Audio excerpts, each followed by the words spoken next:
الأستاذة أمينة صبري هي رمز من رموز صوت العرب.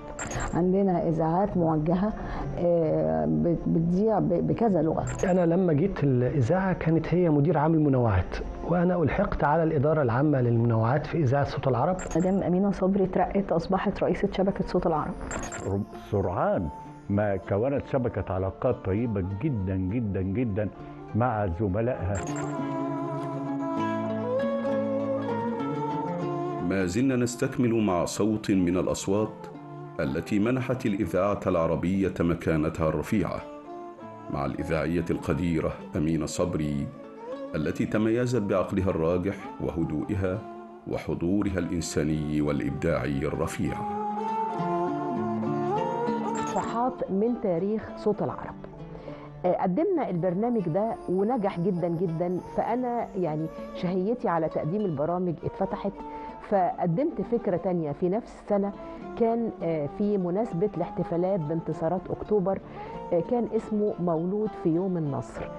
الناس اللي اتولدوا يوم 6 أكتوبر 1973، وكنا جايبين أسمائهم وعناوينهم من السجل التسجيلات وزارة الداخلية. رحنا وعرفنا مجموعة من الأشخاص وتواصلنا معاهم وجينا سجلنا البرنامج ده، وبدأت الانطلاقة لدرجة إن هي بعد كده كان لما بيبقى في عندها برامج محتاجة ليها لناس يقدموها كانت بتطلبني إن أنا أشارك في تقديم هذه البرامج. عملت حاجة اسمها أغاني وأغاني، كنت بعمل فيها 3 ألوان من الغناء: غناء قديم وغناء يعني حديث وغناء شبابي، غنوة شبابية مقارنة بقى.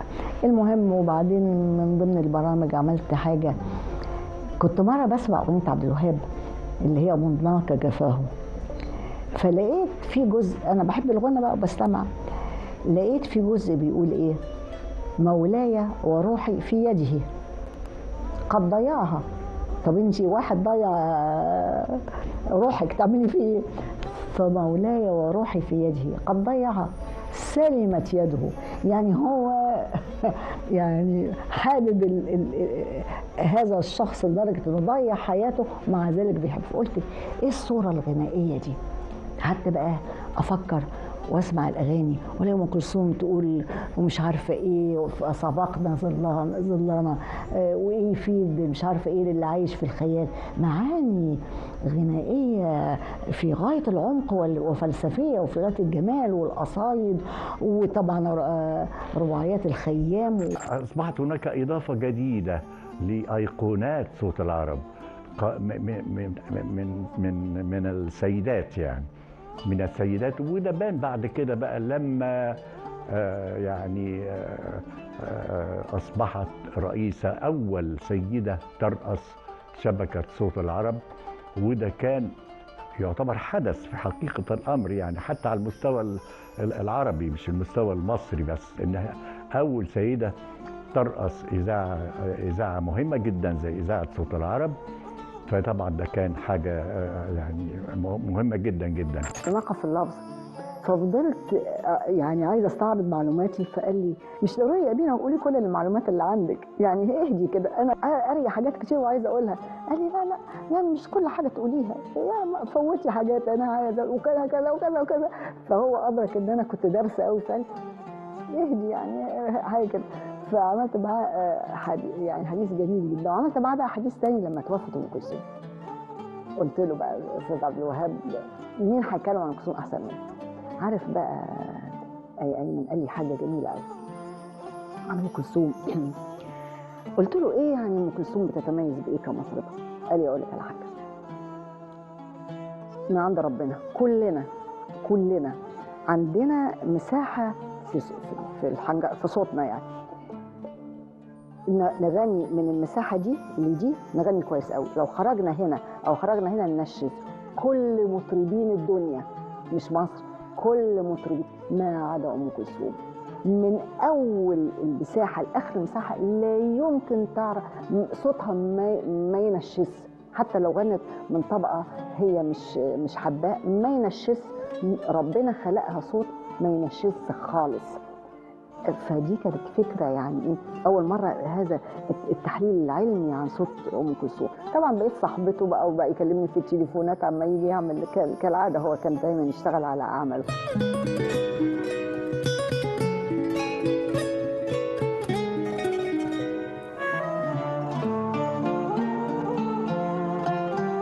منذ خطواتها الأولى في صوت العرب كانت أمينة صبري تؤمن أن الميكروفون مسؤولية قبل أن يكون شهرة. لم تسعى يوما إلى الظهور بقدر ما سعت إلى التأثير. بين زملائها وموجات البث برزت بوضوح في برامجها الحوارية والثقافية التي حملت روحها وصدقها. تنقلت بخبرة متصاعدة بين البرامج الميدانية والحوارات الخاصة حتى أصبحت واحدة من ركائز صوت العرب، وأول سيدة تتولى رئاسته في تاريخه، لتفتح بابا جديدا أمام حضور المرأة القيادي في الإعلام العربي. قدمت فكرة برنامج اسمه طرائف المعاني، المعنى الطريف في لطائف الأغاني، يعني أغنية لطيفة جدا وفيها معاني طريفة جدا. البرنامج ده بقى يعني نجح نجاح كبير، وكان الشعراء والأدباء والمؤلفين الأغاني كانوا يطلبوا هم اللي يسجلوا لكي يتحدثوا عن أجمل المعاني في الغناء العربي وفي الشعر العربي المغنى. فكانت بنتعلم منها كيف تتواصل مع ضيوفها، كيف تحتفي بهم، كيف تستقبلهم قبل البرنامج، ازاي بتقعد وقت التسجيل، ازاي بتاخد ملاحظات علشان عمل المونتاج. فالحقيقة كانت مدرسة متميزة جدا ودقيقة جدا في الشغل البرامجي. طول عمري أنا فكرة الغنى ده موجود بجانب البرامج التانية. كنت بعمل بقى برامج كان ليها برنامج مثلا الصهبجية، في برنامج كتيرة جدا كان ليه.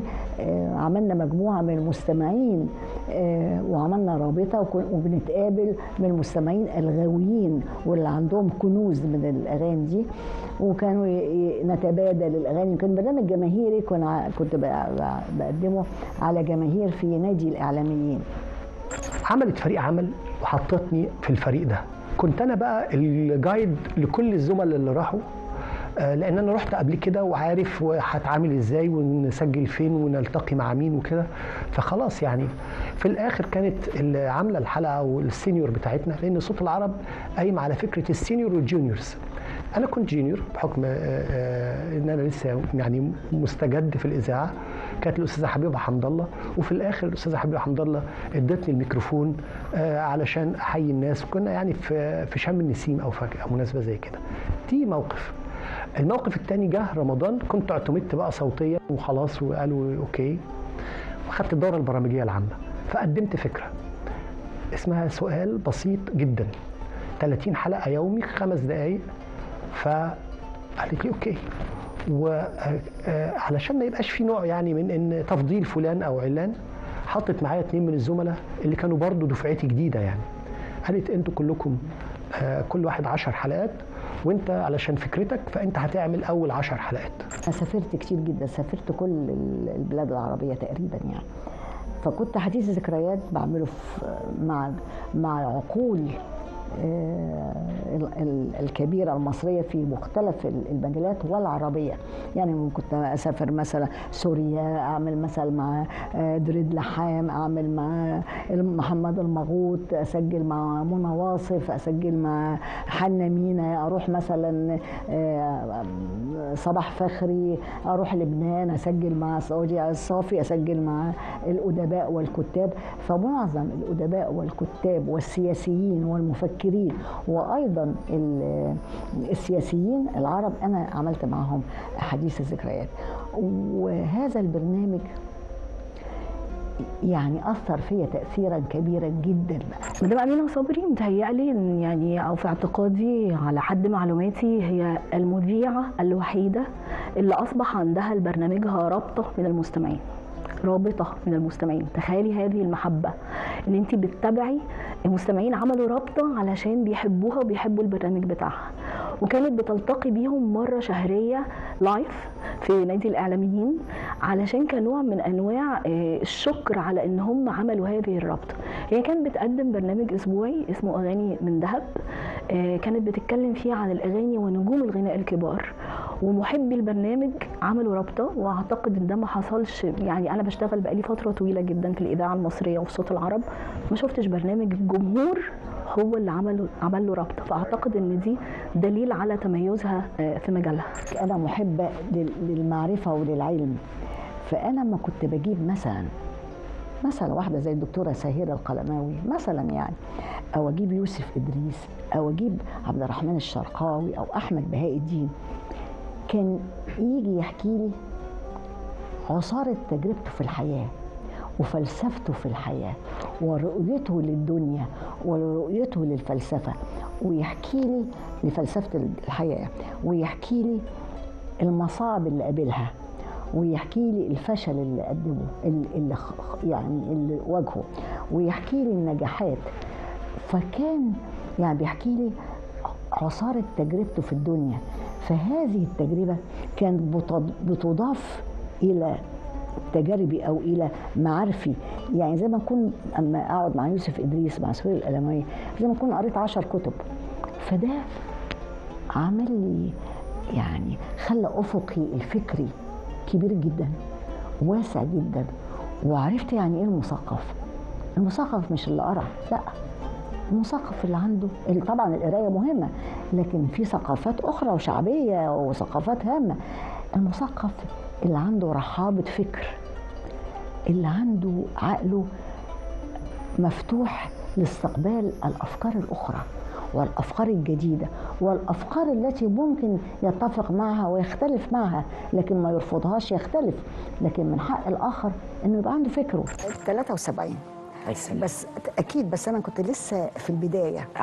بس عشت جمالها واسترداد الثقه بالنفس، لان احنا كنا حاسين ان احنا جات لنا هزيمه لا نستحقها، ولم يحارب الجيش المصري في 67 ولم لم يكن يستحق الهزيمه الحقيقه يعني. فرجعت ثقتنا لنفسنا، ورجعت مصر الحبيبه الجميله القويه، رجعت. فكانت انا بقى عشت وانا صغيره، والفنانين اللي بيجوا واللي عايزين يغنوا واللي عايزين يعملوا تمثيليه واللي عايزين ويتخانقوا وما فيش استوديوهات ونفتح. كانت حاله من البهجه والفرحه. عشت الايام دي وانا صغيره وفرحانه، وبقيت بجري في رجلين الفنانين والممثلين والمذيعين. كانوا كل العظام كلهم قاعدين في منوعات صوت حمدي طبعا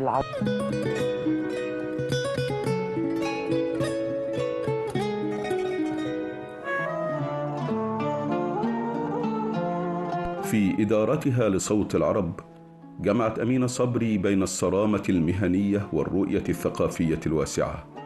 سعت إلى تطوير مضمون البرامج وتعزيز الصلة بالجمهور العربي في الداخل والخارج.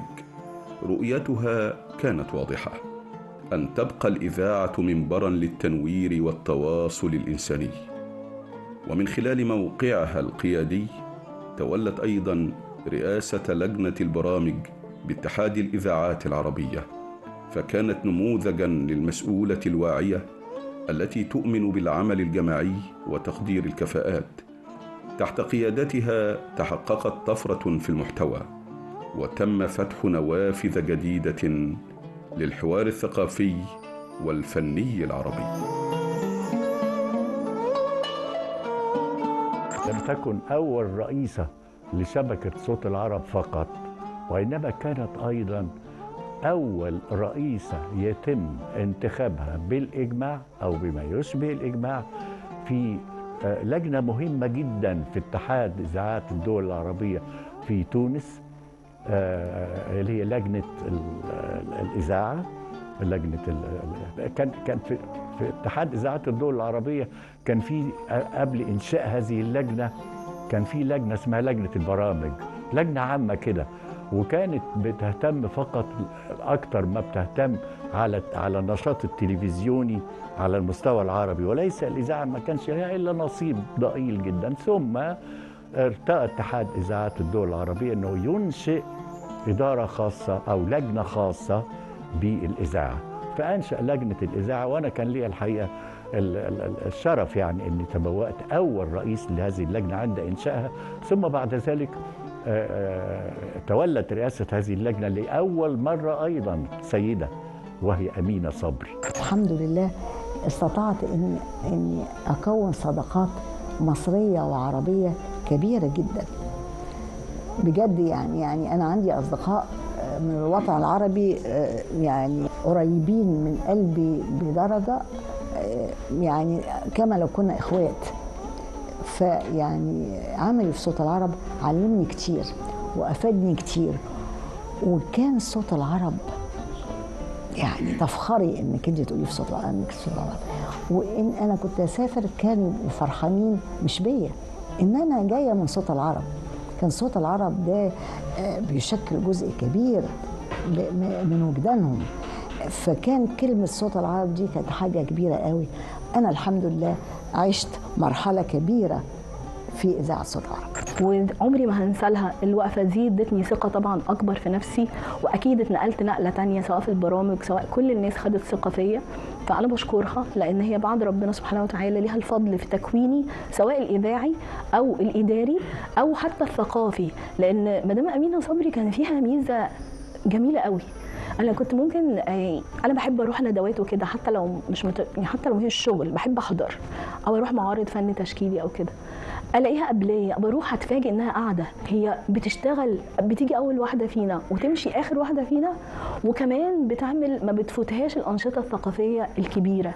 فانا قلت ايه ده، ايه الست دي، ايه الست الجميله دي بتشتغل على نفسها، قاعده في كل تواضع، ما بتطلعش تقول انا رئيسه شبكه صوت العرب، لا بتقعد بين الحضور علشان تاخد المعلومه وتتعلم منها، مش بس مع ان هي قامه وقيمه ثقافيه كبيره جدا. انا شخصيا كنت بتابعها وبتابع ادائها وبتابع شغلها في اداره صوت العرب، فكانت تتمتع الى جانب ابداعها الفني طول المسيره بتاعتها قبل ان تصبح رئيسه لشبكه صوت العرب من خلال برامجها اللي قدمتها، واشهرهم طبعا برنامج حديث الذكريات اللي قدمت فيه اكثر من 500 شخصيه عربيه، ما بين عالم وما بين فنان وما بين سياسي وما بين اقتصادي، يعني جميع مجالات الحياة، ومش في مصر بس، لا ده شخصيات على مستوى مصر والعالم العربي. فتكونت لديها ثقافة عربية ضخمة جدا جدا، وتكونت لديها في ذات الوقت شبكة علاقات عربية مع شخصيات مهمة في العالم العربي طوال مرحلة مسيرتها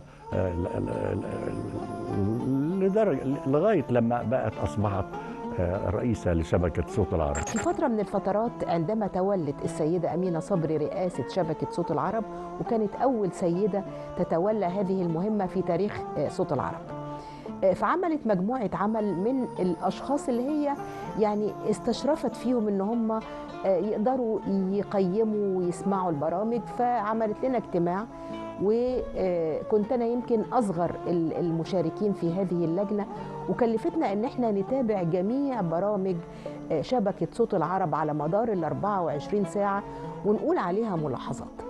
فأنا الحقيقة اجتهدت جدا وعملت يعني هذا التقييم للبرامج. كان في برامج متشابهة في المضمون بتاعها، في برامج العنوان لا يتناسب مع المضمون الخاص بالبرامج، وقدمت لها هذا التقرير وفعلا أخذت بيه في حاجات كتيرة قوي. أنا كنت سجلت لشادية زمان فحبينا بعض، أنا بحبها، أنا رايحة لها حباها يعني هي بقى اللي شاكرة لها حبتني، فبقى عندنا بينا وبين بعض ود. فمرة شادية يا حبيبتي سافرت وطلع إشاعة إنها توفيت كده من كام سنة، فحصل هزه في الوسط الفني كبير.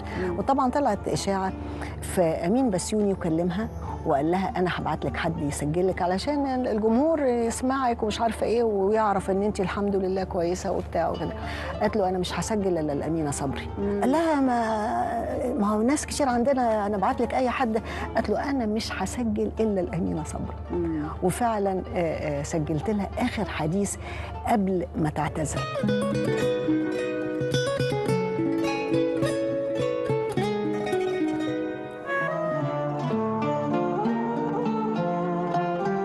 قدمت أمينة صبري أكثر من 30 برنامجاً تنوعت بين الموسيقى والفن والثقافة، منها كنوز النغم وأغاني وأغاني وطرائف المعاني في لطائف الأغاني والصحبجية الذي حملها في جولات عربية واسعة، حيث سجلت لقاءات مع كبار المبدعين من مختلف البلدان.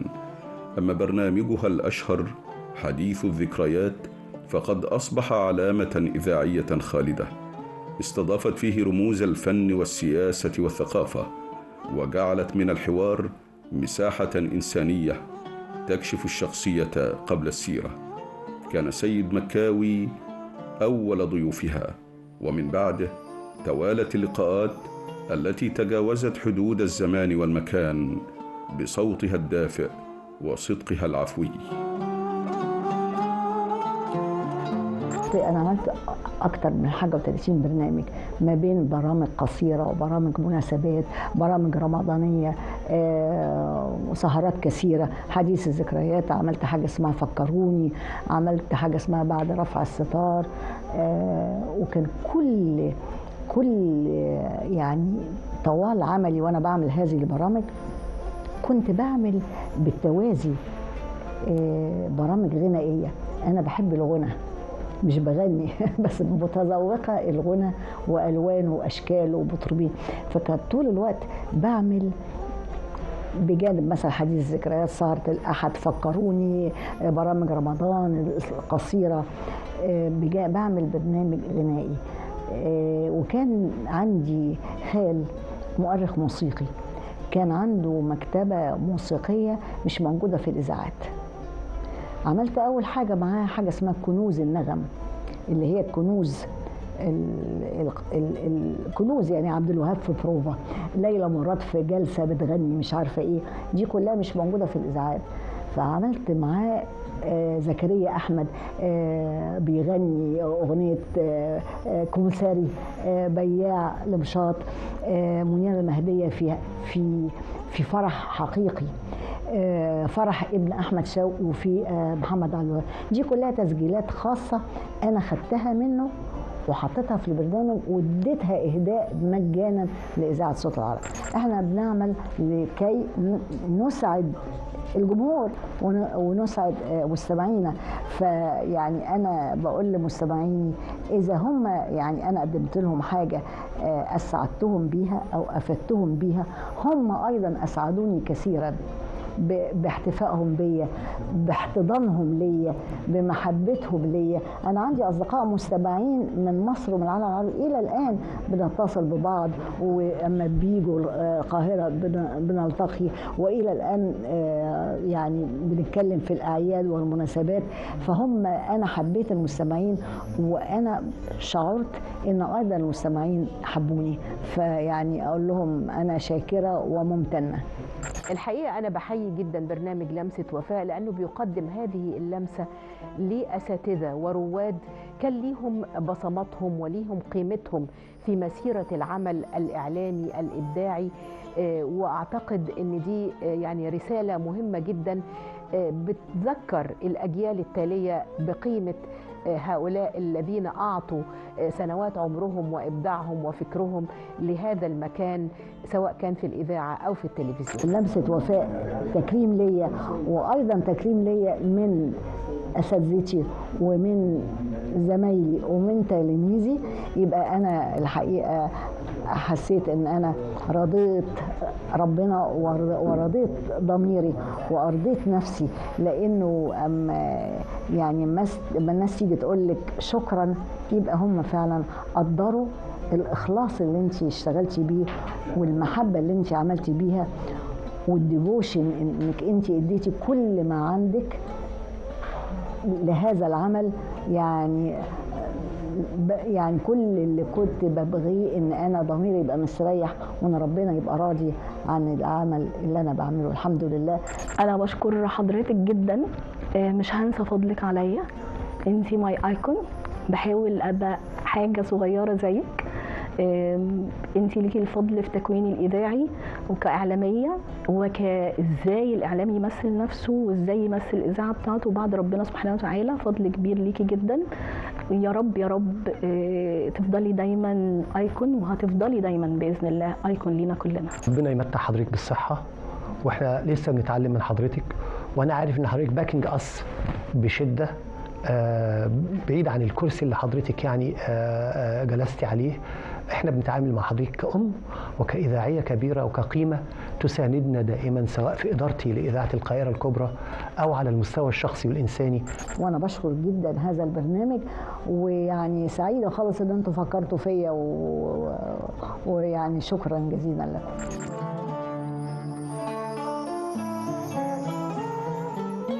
تظل أمينة صبري حاضرة في كل ركن من أركان صوت العرب، بصوتها ومواقفها وعطائها. لم تكن يوما تبحث عن الأضواء، بل كانت تصنعها لغيرها، وما زالت حتى اليوم تمثل قدوة للأجيال الجديدة من المذيعات والإعلاميين، بعقلها الهادئ وذاكرتها الحية التي تختزن تاريخ الإذاعة بروح الوفاء والانتماء. هي أمينة الصوت والرسالة، نموذج المرأة المصرية والعربية التي أثبتت أن الإذاعة قلب الثقافة، وأن الصوت الصادق لا يشيخ أبداً.